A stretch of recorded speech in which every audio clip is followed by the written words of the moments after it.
in love with my new atelier corner. When the sunset hits the spot, I can't believe this is my space. And it's only gonna get better with all the tools I'm ordering. I don't want it to look like a garage wall. I'm going for more of a feminine and sophisticated craftsman in New York. Well-preserved dry flowers can add pops of muted colors and lots of textures. I feel so happy and creative while sitting here with my tea. And it's almost like I'm living my craftsman dream. But I can't be satisfied just yet.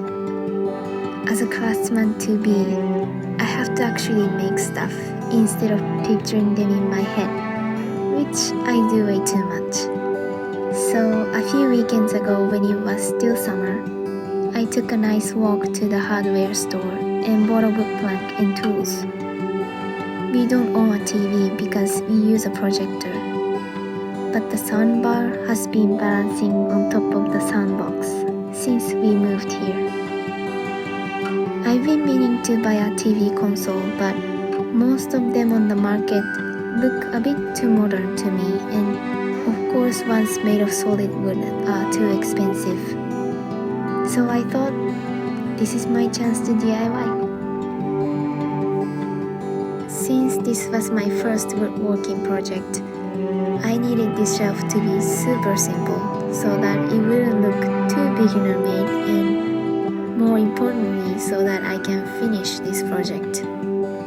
No cabinets, no drawers, just 4 boards, sanded, glued, screwed, and stained.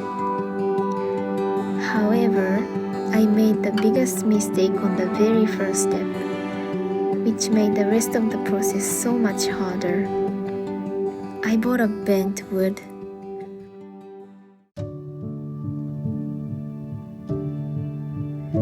The choice of my wood was spruce, which was good, but it has something called cupping. It's a common type of bend in wood plank.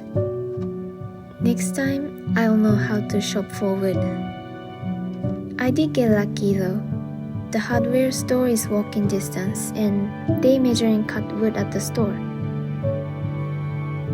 As someone who almost never finishes projects, I was full of self-doubts. Can I really teach myself new skills while filming and working 9 to 5? Is it really realistic to make one video in 2 weeks? I couldn't, and I'm not sure if I can in the future. This video took me about 3 weeks. I'm gonna log all my struggles on this journey, and this time, the biggest struggle was time.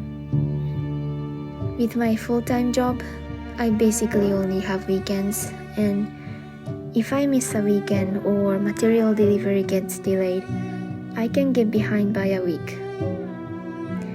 But I want to give my best to post every 2 weeks, so I started using weekdays. Some days I did easy tasks in the morning, like shooting. During lunch break, I did loud tasks like sanding. At night, I did less physical work like writing.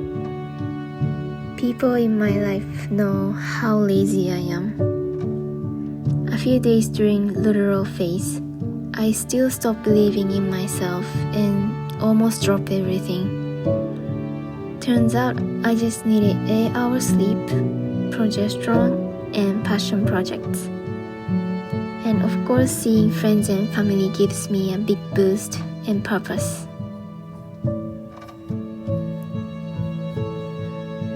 I've never ever been a hustler or doer in my life.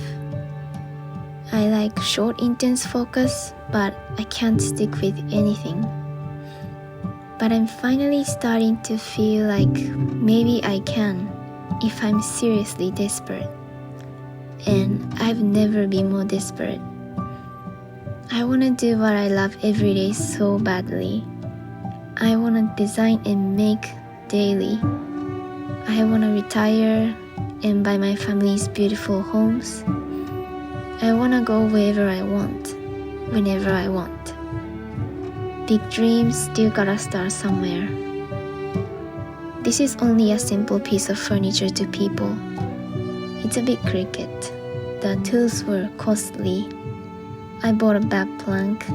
It's not the color I was planning, and it got delayed by 2 weeks.